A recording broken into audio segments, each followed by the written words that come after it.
So this is what I have for a little fuel trip.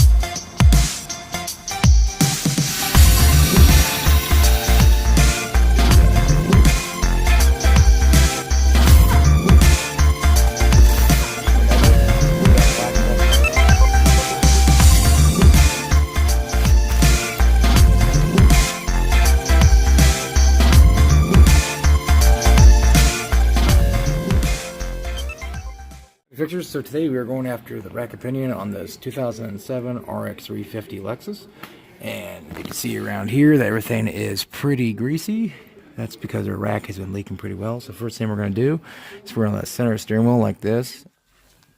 So this is how I tied my steering wheel straight and got the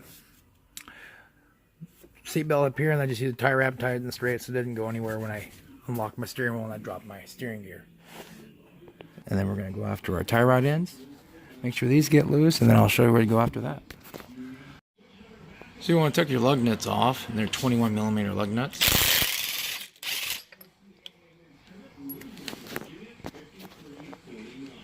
So we're going to remove your cotter key on both tie rod ends, and then go and remove your 17mm nut. Right, so your next step is we're going to take this 10 off, and we're going to pop this off, and we're going to go after our lines here. So after you got that loose and your lines black, you want to go after this nut over here to 12. Take that loose as your lines so you can have it loose off your rack. So there's a 12mm nut or bolt up here on the other side, and it actually keeps this line here in place.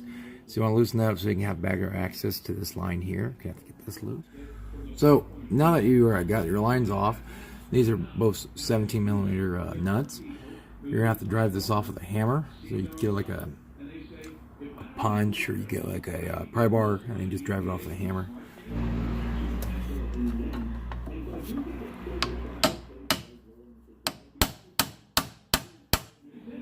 So after you got your steering knuckle off, you got that off, then we're going to go after our 19mm nuts here. There's a bolt that goes through, and there's a nut on the other end, and there's another bolt right there where my finger is, and there's a nut on the other side. Once we get that, we should be able to pull it out to the right side and see what we're doing. Hopefully this is helping you so far. If it is, just give me a like or give me a subscribe. Okay, so you're going to take these four 12mm bolts from the sway bar out, and then take your bolt out here, and you should be on good. So you want to take the sway bar links loose, and then we're going to try to pull the sway bar through. You have a little more room. So I didn't pull the sway bar loose. I just pushed it up and tied it with a zip tie, and then we were able to pull a rack pinion out and just kind of tilted the tall part towards the front of the vehicle. So you're doing your rack, you want to break this bolt loose here, and then take this off, and you want to measure the distance from this to the end of your shaft, because that's going to control your alignment, but you still want to get it aligned after you do this. So, show what to do next. So with any rack or steering gear, you got to make sure that it's centered when you put it back in place. So this takes 3 turns so it's completely done. So I did a turn and a half, and that was centered, so I was able to put it back in. So what I did is that I go ahead and I put a zip tie around our sway bar link here, and then I was able to jiggle this into place. So we gotta kind of push up and work it together. I was gonna show you, but my camera's not working for me, so I'm gonna show you after I get it back into place. Kind of just push up and wiggle it into place, because we gotta get it twisted just right. You can see it's starting to line up, and we're there. Just gotta get the other side in, and then we can put it back together. So once you get everything back into place, get your bolts back in, you can kind of just tap it back in with the hammer. Next step is we're gonna go ahead and get our sway bar link, make sure it's in the right place. Then we'll start going after making sure our steering knuckle here is in the right place. So when I lined it up, it doesn't have any special grooves per se for lining. It just goes on. So as long as you have your rack centered, you should have your steering wheel centered still. So everything should be okay for you.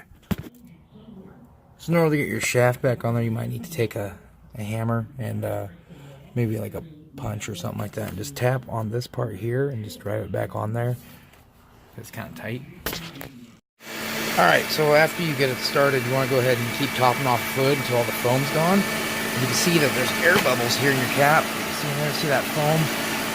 These are really bad for foaming, so you want to use like a Honda power steering fluid, or even they make a Toyota power steering fluid. This means that it doesn't foam. It doesn't foam as bad as regular power steering. So, thanks for watching my video. So that's how you do the rack and pinion on your 2007 RX 350 Lexus.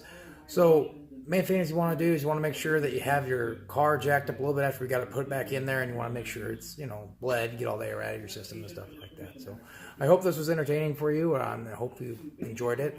First time watching one of my videos, give me a subscribe, give me a like, tell a friend about it. I'm always here for any of your guys' questions or comments or anything like that. So just really appreciate everybody just subscribing to my videos and just making the community grow, and I really appreciate it. The only reason I do it is because of you guys, and I appreciate your feedback. So thanks for watching, and have a good one.